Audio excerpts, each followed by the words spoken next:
아멘. 우리가 주일날 시간을 통해서 관계중심전도 책을 가지고 관계중심전도가 우리가 일생 동안 살아가야 할 삶이 되기를 배워가고 있습니다.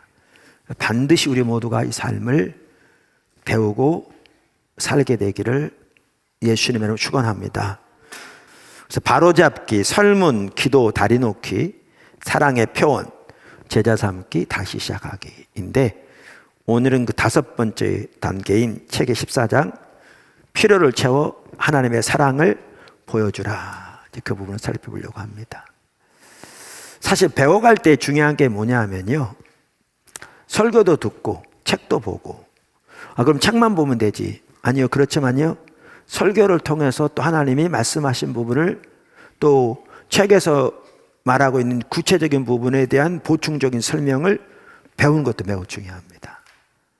그렇게 다양하게 하나님의 말씀의 토대에서 하나님의 길을 배워 그대로 순종해 가면서 이제 실제적인 것을 하나님과의 관계에서 배워가게 되죠.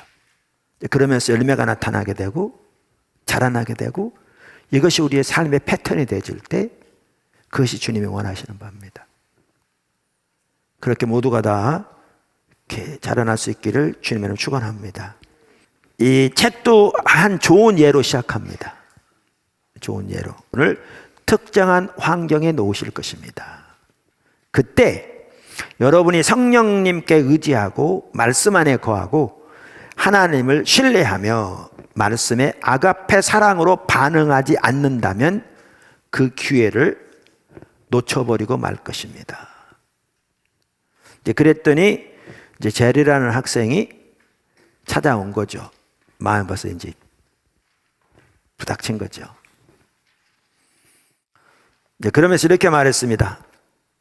교수님이 저에게 하나님이 사람들을 저의 관계의 동심원 안으로 이끄신다고 말씀하셨잖아요. 그러니까 개인적으로 받아들인 거죠. 한편으로 잘한 거죠. 그리고 하나님의 환경을 움직여 사람들을 제 삶에 보내시고 제가 어떻게 반응하느냐에 따라 복음 전할 기회를 얻을 수도 있고 잃을 수 있다고 말씀하셨잖아요.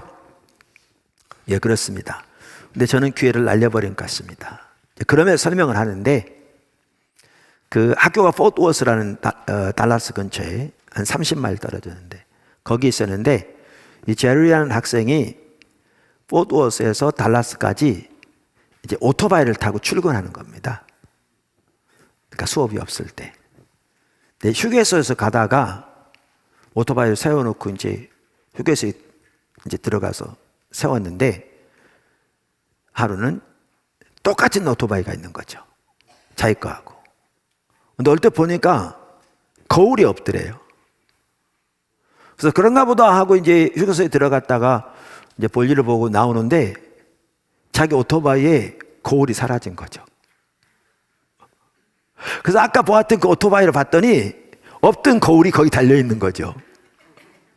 가봤더니 자기 거울이 달려있는 거예요. 근데 자기가 표시를 해놨기 때문에 금방 알 수 있었답니다. 그래서 화가 나가지고 거울을 띄워가지고 자기 오토바이에다 다시 달고 오토바이에 물을 부어버렸대요. 저는 오토바이를 잘 모릅니다만은 물을 부어버리면 고장은 나지 않는데 엔진을 걸려면 한 30분은 고생해야 된답니다. 그랬는데 그날 밤에 성령님이 그의 마음을 지적하신 거죠. 그리고 강의 시간에 이 말을 듣게 하신 거죠.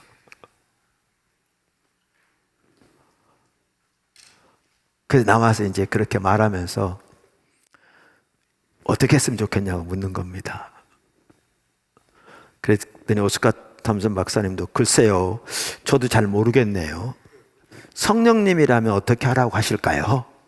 그랬더니 그렇게 말할 줄 알았다고 가더랍니다. 근데 그 다음 주에 와서 간증할 게 있다고 나누는 내용이 그거였습니다. 그 주간에 금요일 날도 일하러 가기 위해서 동일한 휴게소에 잠깐 들렸는데 그 오토바이가 있더랍니다.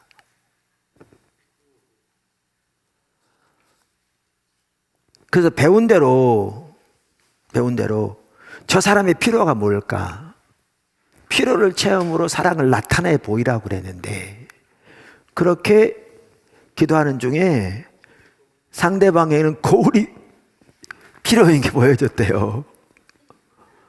그래서 거울을 사서 그 오토바이에다 달아주면서 이렇게 거기다가 메모를 남겼답니다. 메모를.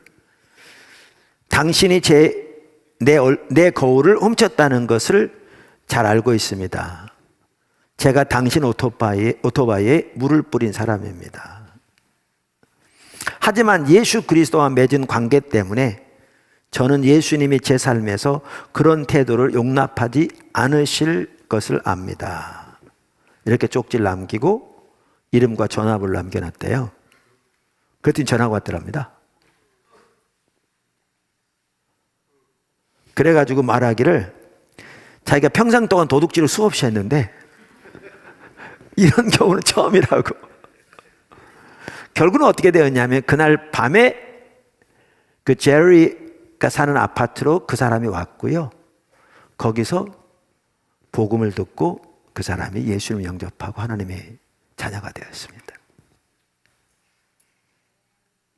너무 놀라운 일이죠. 그러니까 이런 하나님만이 하실 수 있는 일들이 우리의 삶 속에 놀랍게 더 나타나게 되기를, 일부 지금 성도들 삶 속에 귀하게 나타나고 있지만 더 광범위하게 나타나게 되기를 예수님으로 축복합니다. 자, 첫 번째, 하나님의 사랑과 이웃 사랑. 하나님을 어떻게 사랑할 것인가? 이제 지난주에도 잠시 언급했습니다. 가장 큰 계명이 우리가 마음과 뜻과 성품을 다해 하나님을 사랑하는 것이고, 둘째 계명이 이웃을 우리 자신같이 사랑하라는 거잖아요. 마태복음 22장 37절, 예수께서 이르시되 내 마음을 다하고 목숨을 다하고 뜻을 다하여 주 너의 하나님을 사랑하라 하셨으니 이것이 크고 첫째 되는 계명이요 둘째도 그와 같으니 내 이웃을 내 자신같이 사랑하라 하셨으니 이 두 계명이 온 율법과 선지자의 강령이니라. 지난주에도 잠시 언급했는데 한 번은 수업을 마치고 났더니 랍이라는 그 학생이 교수님을 따라 나오면서 이렇게 질문하더래요. 탐승 교수님, 제가 잘 이해하고 있는지 모르겠습니다. 질문을 하겠습니다. 사랑은 필요를 채워주는 것이라는 말씀을 잘 이해할 수 있을 것 같습니다. 또 하나님이 나를 통해 사람들의 가장 깊은 필요를 채우기 원하시는 것도 이해하겠습니다. 그런데 크고 첫째 되는 계명은 마음과 목숨과 뜻을 다하여 하나님을 사랑하는 것 아닙니까? 그런데 하나님은 필요가 없으신데 어떻게 하나님의 필요를 채움으로 하나님을 사랑할 수 있습니까? 라고 물은 거죠. 그랬더니 지난주에도 나눈 것처럼 마태복음 25장 35절에서 40절에 보면 예수님께서 말씀하셨잖아요.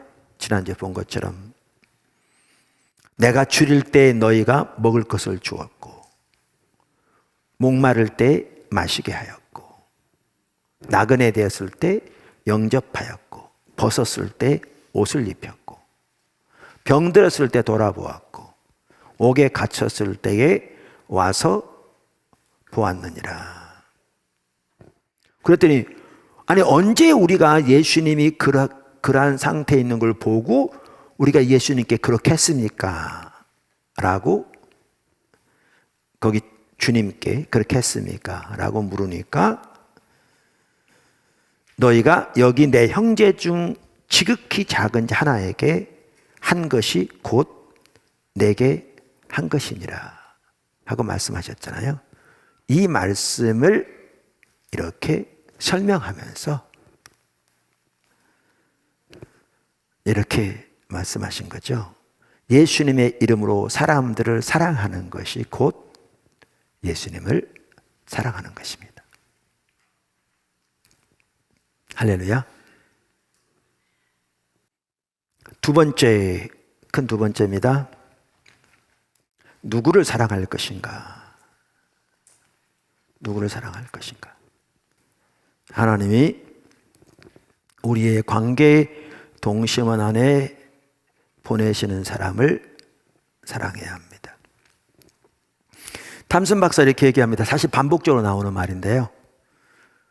앞에서 말한 바와 같이 예수님을 당신 삶의 주인으로 모시는 순간 당신은 사랑할 대상을 선택할 권리를 영원히 박탈당한다. 그분이 우리의 주인이시고 그분이 우리의 환경을 주관하셔서 우리를 통해 그분의 사랑을 나타내시기 원하셔서 사람들을 보내시기 때문에 그렇습니다.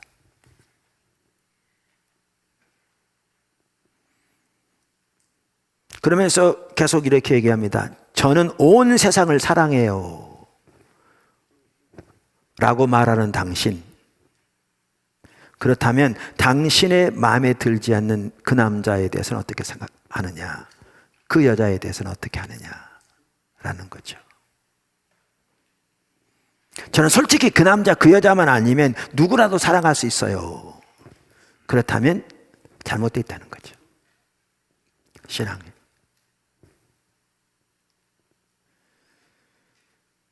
그러면서 이렇게 얘기합니다. 하나님이 당신을 이 땅에 두시는 이유는 당신을 통해 세상에 자신을 드러내시기 위해서다. 그것이 당신이 이 땅 한 구석을 차지하고 산소를 들이마시는 이유다. 다시 말해 하나님은 당신을 통해 사랑하기 원하신다. 그리고 사랑은 필요를 채워주는 것이다. 참고로 제가 미리 말씀드릴게요. 그러니까 어떤 분들은 이럴 수 있습니다. 그래, 사랑을 말하면서 포도나무 교회를 보더라도 저게 무슨 사랑이냐? 신앙의 본질 십자가 복음을 얘기하면서 저게 무슨 사랑이냐? 그럴 수 있습니다. 저는 포도나무 교회에 대해서 변명할 이렇게려고 하지 않고요. 우린 당연히 완벽하지 않습니다. 저 자신이 완벽하지 않습니다. 사실 세상의 어떤 교회도 완벽하지 않습니다. 세상에 완벽한 교회가 있다면 여러분은 그 교회에 속할 자격이 없습니다. 그런데 그렇게 말한다면 그 사람은 심각하게 병들어 있는 사람입니다. 왜냐하면 하나님은 우리 모두에게 사랑하라고 말씀하셨지 판단하라고 말씀하지 않으셨습니다. 그렇게 말하는 것은 자신이 하나님 자리에 서서 교회와 다른 사람을 판단하는 것입니다. 우리 모두가 사랑하기를 추구해야 합니다. 그러니 하나님이 나로 하여금 더 사랑하도록 이 교회에 보내셨구나, 이렇게 이해하고 더 사랑하기를 힘쓰는 게 올바른 성도의 자세입니다. 그래서 저도 여러분도 이 삶을 더 배워가기 원합니다. 할렐루야. 세 번째, 어떤 종류의 사랑을 할 것인가? 헬라어에는 크게 세 종류의 사랑이 있습니다. 잘 아시죠? 첫째는 그 에로스의 사랑입니다. 에로스의 사랑은 성적, 열정적, 육체적 사랑을 의미합니다. 지난번에도 약간 나왔습니다만은 에로스의 사랑 자체가 잘못된 사랑이 전혀 아닙니다. 하나님은 우리가 결혼이라는 울타리 안에서 누릴 수 있도록 에로스 사랑을 만드셨습니다. 하나님이 만드신 거고요. 아름다운 겁니다. 단 결혼 안에서만 그것이 가능합니다. 그러니까 하나님의 의도하신 대로 가능합니다. 두 번째는 필리아 사랑입니다. 필리아는 관계의 질이 강조되는 사랑입니다. 그러니까 친한 우정 같은 거죠. 그러니까 어떤 사람과 함께 시간을 보내고 싶은 그런 사람이 있는가? 이게 필리아의 사랑이다.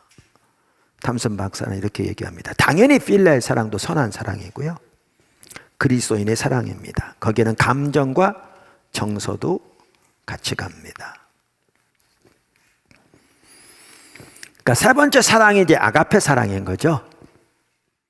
아가페 사랑은 하나님이 하시는 사랑입니다. 쉽게 표현하면. 그 사랑은 감정에서 비롯된 사랑이 아닙니다. 어떤 분이 그럴 수 있다는 거죠. 사랑하려면 감정이 먼저 생겨야 하잖아요. 그러니까 이 저자는 그렇게 얘기합니다. 십자가에 달리신 예수님에게 가서 감정이 생겨서 했느냐고 물어보라. 전혀 그게 아니죠. 아가페 사랑은 순수하고 이성적이며 합리적인 결단을 의미한다. 무조건적인 하나님의 사랑을 담는 사랑이다. 그러면서 이 저자는 이 아가페 사랑에는 거룩함이 같이 간다. 사실 십자가가 그것을 보여주듯이 하나님의 공의, 거룩함과 하나님의 사랑이 만나는 것이 십자가거든요. 정확하게. 그리고 하나님의 부흥이 올 때마다 그 두 가지 하나님의 특성이 전면에 두드러지게 나타날 뿐만 아니라 그것이 정말 조화롭게 하나 되는 것이 하나님의 부흥 때마다 강력하게 나타나거든요. 그게 십자가고. 그래서 아가페 사랑은 거룩합니다.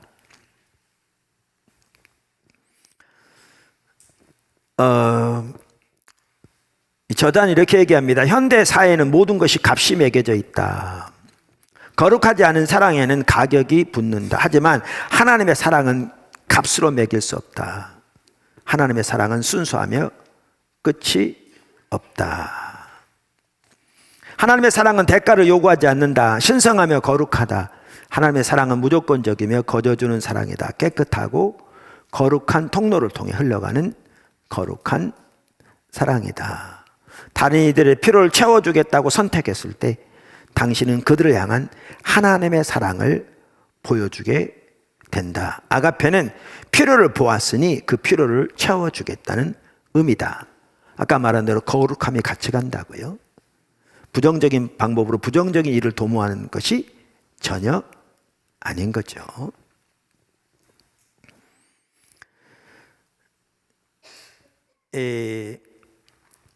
그래서 아가페 사랑은 감정이 아니라 의지입니다. 할렐루야. 자, 네 번째, 어떻게 사랑할 것인가?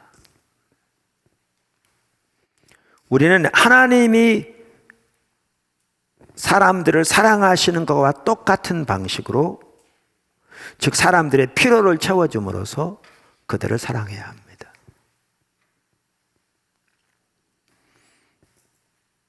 근데 이제 문제는 어떤 사람들은 우리가 사랑하고 싶은 사람들이 있는 반면에 어떤 사람들은 전혀 사랑하고 싶은 마음이 없는 사람들도 하나님이 우리의 관계의 동시원 안에 두시는 거죠. 어떤 사람들 우리가 잘해주면 두 배로 우리에게 잘해주는 사람들이 있습니다. 그런 사람을 사랑하기 쉽죠.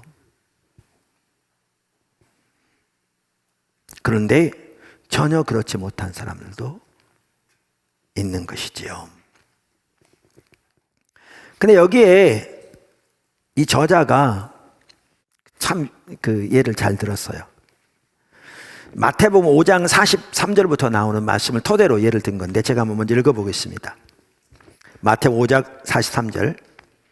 또 내 이웃을 사랑하고 내 원수를 미워하라 하였다는 것을 너희가 들었으나 나는 너희에게 이르노니 너희 원수를 사랑하며 너희를 박해하는 자를 위하여 기도하라.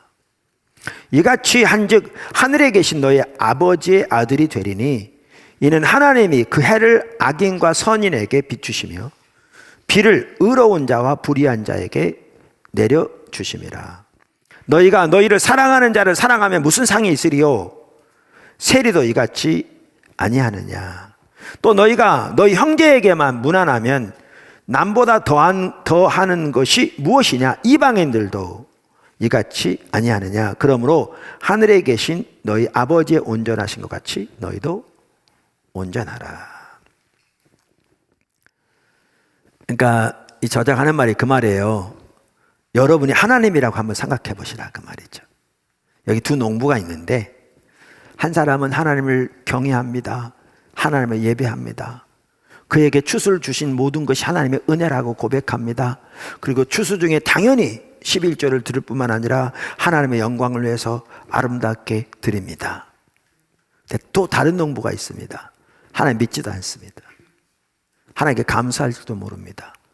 오히려 하나님께서 그 은혜를 베푸시는데도 하나님께 원망하고 불평하고 하나님의 이름을 망령되이 일컫습니다. 당연히 자기의 소출을 하나님께 드리는 것은 상상조차 하지 않습니다. 그는 오직 자기의 욕심대로만 살아갑니다. 두 사람이 있다고 하십시다. 여러분이 하나님이라면 어떻게 하시겠냐 그 말이죠.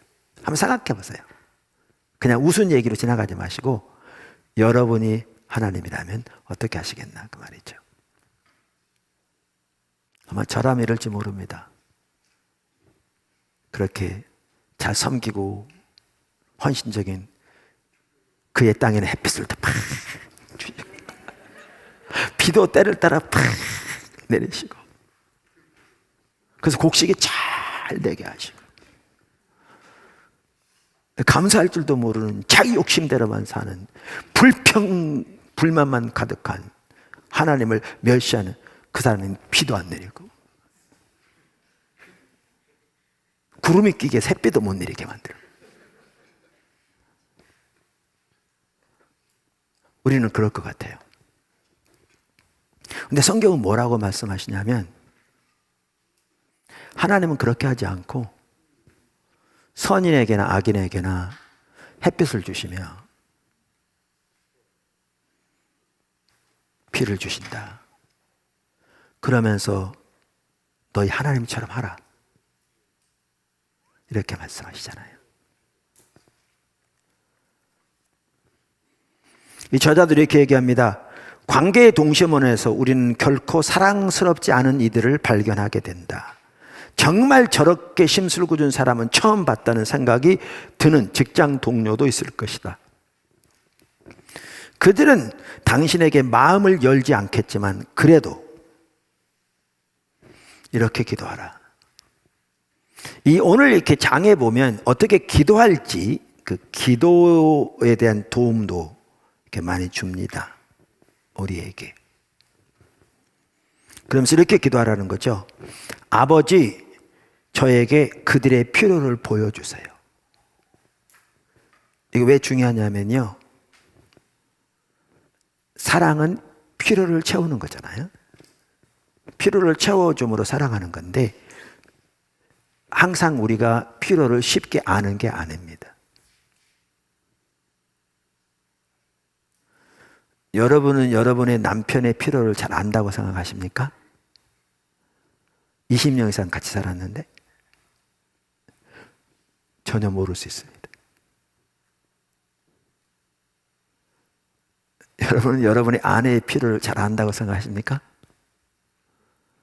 전혀 모를 수 있습니다. 이런 부분에 대한 얘기는 정말 많이 있습니다.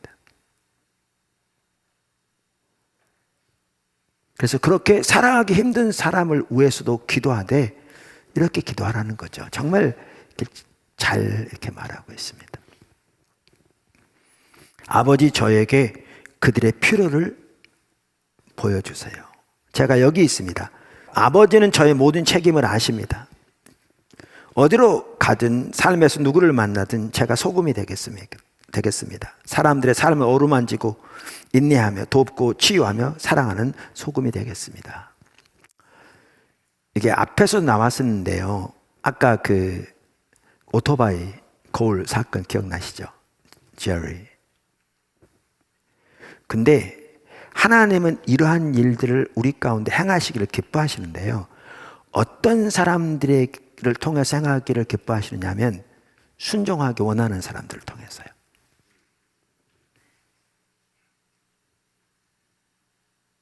그러니까 순종하는 자에게 하나님이 하나님의 뜻을 나타내신다고 요한복음 14장은 말하고 있거든요.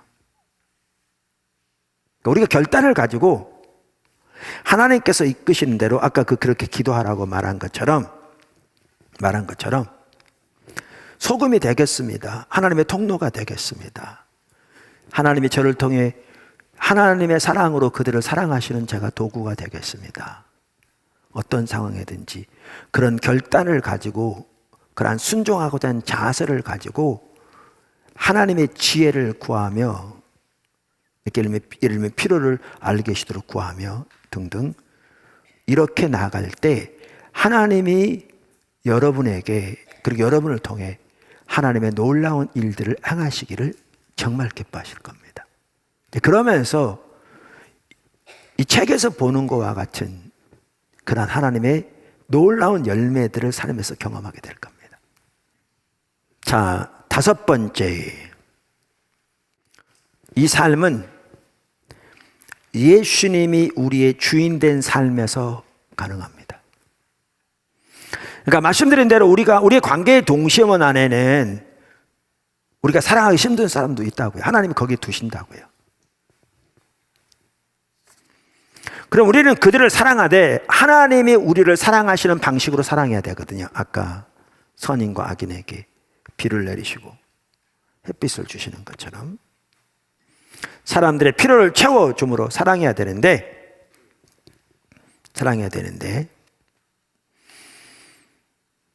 그런데 예수님께서 그렇게 말씀하셨잖아요. 또 내 이웃을 사랑하고 내 원수를 미워하라 하였다는 것을 너희가 들었으나, 마태복음 5장 43절 44절, 나는 너희에게 이르노니 너희 원수를 사랑하며 너희를 핍박하는 자를 위하여 기도하라. 할렐루야.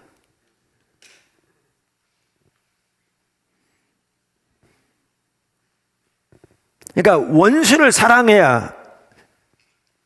사랑하라고 하신 말씀처럼 그렇게 우리에게 대하는 사람들도 우리는 하나님의 사랑으로 사랑해야 한다는 거죠. 반복적으로 나옵니다마는 예수님이 당신 삶의 주가 되시는 순간 당신은 사랑할 사람을 선택할 권리를 영원히 박탈당했다라는 거죠. 아멘. 마지막 여섯 번째, 하나님이 우리를 통해서 사람들을 사랑하기 원하십니다. 그러니까 우리가 다른 사람을 사랑한다고 생각하지 마시고요, 하나님이 우리를 통해서 다른 사람을 사랑하기 원하십니다. 하나님이 우리를 통해 다른 사람을 회복시키기 원하시고, 다른 사람을 위로하기 원하시고, 다른 사람을 치유하기 원하시고, 다른 사람을 위로하기 원하시고, 다른 사람을 격려하기 원하시고. 아멘. 하나님이 우리를 통해 다른 사람을 사랑하기 원하십니다. 여기 네 가지를 살펴볼 텐데 이것도 반드시 기억하셔야 합니다. 네 가지를 꼭 이 큰 제목들 잘 이렇게 적어두시면 좋겠습니다. 작은 첫 번째, 하나님이 우리를 상황 속으로 이끄신다. 하나님이 우리를 상황 속으로 이끄신다. 조금 아까 말씀드린 겁니다. 아까 오토바이 사건처럼. 이란 하나님의 관점에서 환경을 보는 게 정말 중요합니다. 사실 이런 부분은 우리 잘 알아야 합니다. 왜냐하면 우리는 육신적으로 반응한 게 익숙합니다.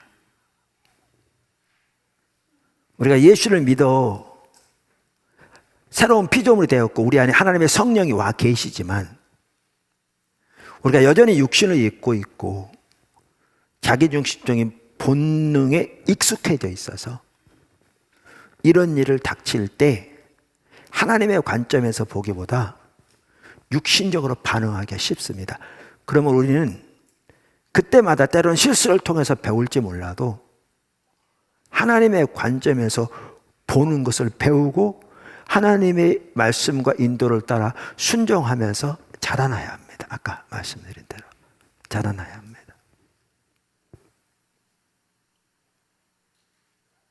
그렇게 되기를 예수님을 축복합니다. 작은 두 번째, 필요를 채우기 위한 자원은 하나님이 공급하십니다. 할렐루야. 필요를 채우기 위한 자원은 하나님이 공급하십니다.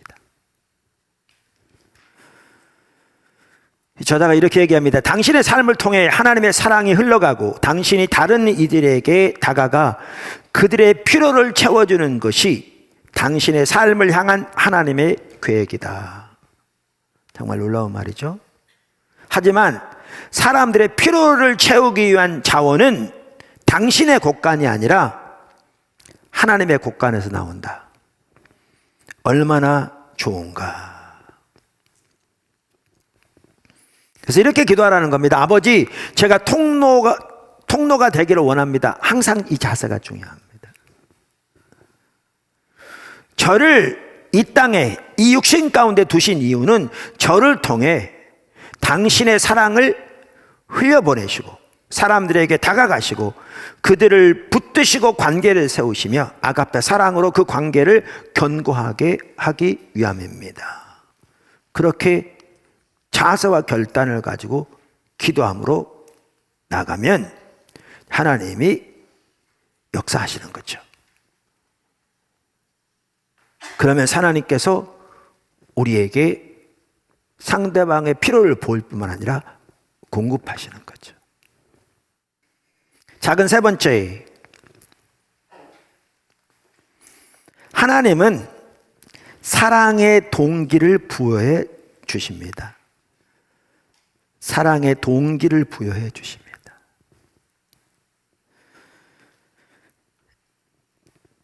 그러니까 책에 보면 이렇게 말씀하세요. 관계의 동심원에 있는 사람들 가운데 사랑스럽지 않은 이들도 있을 수 있다. 저 사람은 도저히 사랑할 수가 없어요. 이런 말을 하게 될 수도 있다. 하지만 기억하라. 하나님이 그를 사랑한다고 말씀하신다. 하나님과 뜻을 합하고 하나님의 뜻에 따르기 위해 우리는 먼저 하나님이 사랑하시는 사람을 사랑하고 그의 필요를 채워줘야 한다. 사람을 사랑하기 때문이 아니라 예수님을 사랑하기 때문에 그분을 세상에 전하는 것이다. 앞에서 나왔었는데요. 지난주에도 우리가 다른 사람을 사랑하는 것은 하나님을 사랑하기 때문에 사랑하는 겁니다. 이게 항상 먼저입니다. 그리고 그 그리스도의 사랑이 우리를 강권합니다. 그래서 우리가 도저히 사랑할 수 없는 사랑도 하나님을 사랑하기 때문에 사랑하기를 선택하고 주님의 자원을 구하고 지혜를 구할 때 하나님께서 사랑할 수 있는 동기도 부여해 주실 줄 믿습니다. 이게 참 중요한 게요. 이 하나님의 자원으로 한다. 하나님의 사랑을 가지고 한다. 그러니까 하나님을 사랑함으로 한다. 지난주 살펴. 이게 너무 중요합니다. 안 그러면요. 고갈됩니다. 섬기면서 상처받아요. 이 저자도 정확하게 말하고 한번 제가 읽어볼게요. 인간의 필요를 본다고 해서 세상을 사랑하는 마음이 생기지 않는다. 세상의 필요를 채워주기 위해 자신이 가진 것을 주고 또 주는 이타적인 마음의 사람들이 있다. 그러나 결국에는 자신이 바싹 말라버리고 만다. 이들이 가진 자원이 충분하지 않기 때문이다. 이처럼 이상주의는 환멸로 변해버린다. 많은 경우 환멸은 쓴뿌리가 되고 그 쓴뿌리로 인해 관계가 깨어진다. 자신의 우물이 바닥나 완전히 말라버릴 때까지 나눠주고 또 나눠주는 이타적인 목사의 모습이 좋은 예가 되겠다.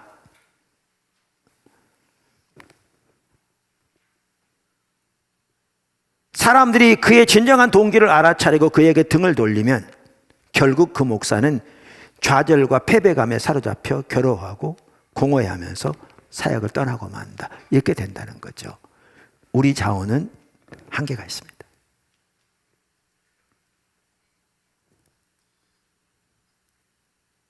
그래서 중요한 게 하나님이 지난주에 살펴본 겁니다. 하나님이 우리를 사랑하셨고 하시고요.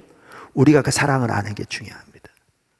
그래서 배우기를 지속적으로 힘쓰고 주님의 임재 가운데 머물기를 힘쓰는, 그래야 그 사랑이 당연히 사랑하지 못할 사람도 결단하고 주님이 사랑하시기에 사랑으로 나가되 주님의 지혜를 구하고 주님의 임재 안에서 힘을 얻고 주님의 자원으로 섬기는 자리에 나아갈 때 우리는 하나님 우리를 통해서 열매를 맺을 뿐만 아니라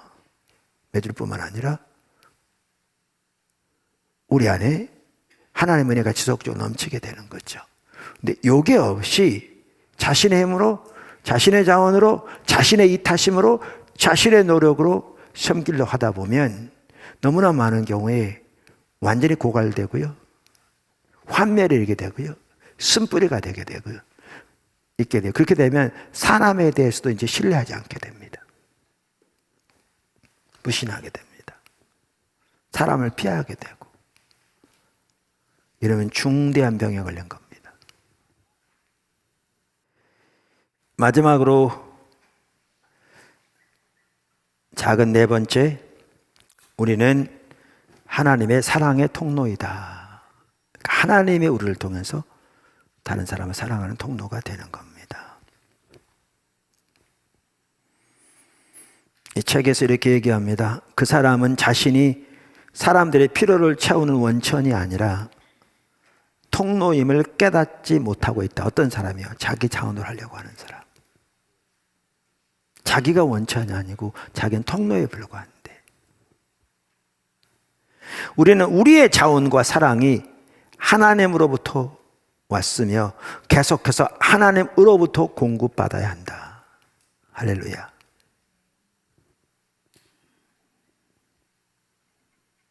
이 진리를 깨닫지 못하면 결국 인본주의에 빠지게 되고 이 세상의 악의 다툼을 견디지 못하게 된다.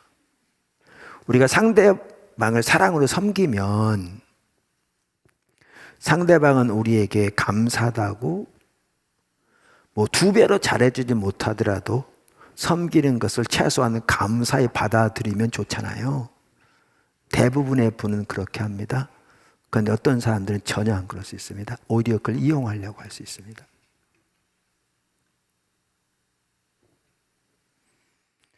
위로부터 공급받지 못하면 이제 이때 상처를 받기 시작합니다.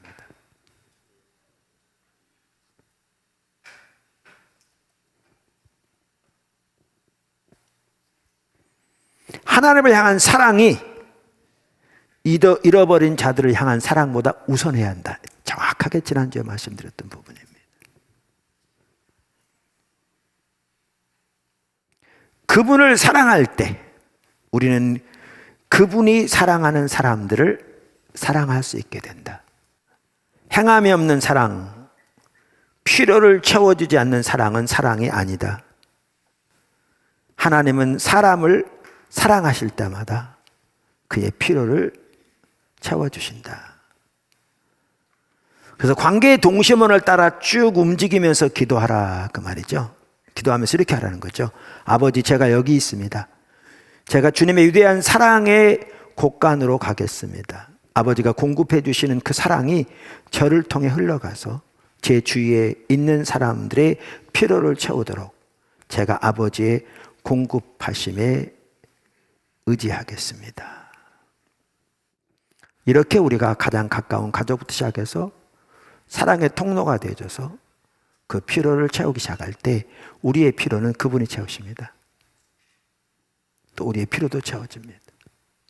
정서적인 필요도 채워지고요, 삶의 목표도, 기쁨도, 감격도, 보람도 뿐만 아니라 우리의 필요도 주님께서 다양한 통로를 통해서 채워가실 겁니다. 중요한 것은요, 우리 모두에게 사랑하라고 하신 거라니까요.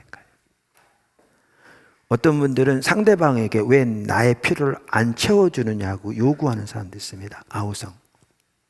이건 전적으로 타락한 겁니다. 우리는 스스로의 필요를 위해서 일하고 다른 사람의 필요를 채우기 위해 열심히 일하라고 성경은 말하고 있습니다. 그러니까 각자 그렇게 살아야 합니다. 각자. 그때의 하나님의 놀라운 역사 우리는 경험하게 될 겁니다. 마치는데요, 하나님께서 이 시간을 통해서 교회가 어떤 교회가 되어야 될지 명확하게 말씀하고 계십니다. 또 하나님께서 우리 가운데 어떤 열매들이 풍성하기를 원하시는지 명확하게 말씀하고 계십니다. 그래서 많은 성도들이 주님의 인도하심에 순종해 가면서 이런저런 하나님의 놀라운 역사들을 경험하고 있는데, 최근에 저에게 같은 보내주신 분들이요, 평생 동안 묵혔던 풀지 못했던 숙제를 가까운 가족들 사이에 풀게 되었다고 그렇게 저한테 문자를 보낸 분도 계셨습니다. 하나님 일하시는 거죠. 환경을 통해서, 사랑의 섬김을 통해서 관계들이 회복되어지고 평생 동안 얽혀있던 부분까지 일하고 계실. 근데 우리 모두가 이렇게 순종해 나갈 때 이 책에 나와 있는 정말 하나님이 하신다고밖에 볼 수 없는 너무나 놀라운 일들이 우리 삶 속에서 보편적으로 나타날 만큼 함께 하시는 축복이 있을 줄로 믿습니다. 우리 모두가 그 자리로 나갈 수 있게 되기를 주님의 이름으로 축원합니다.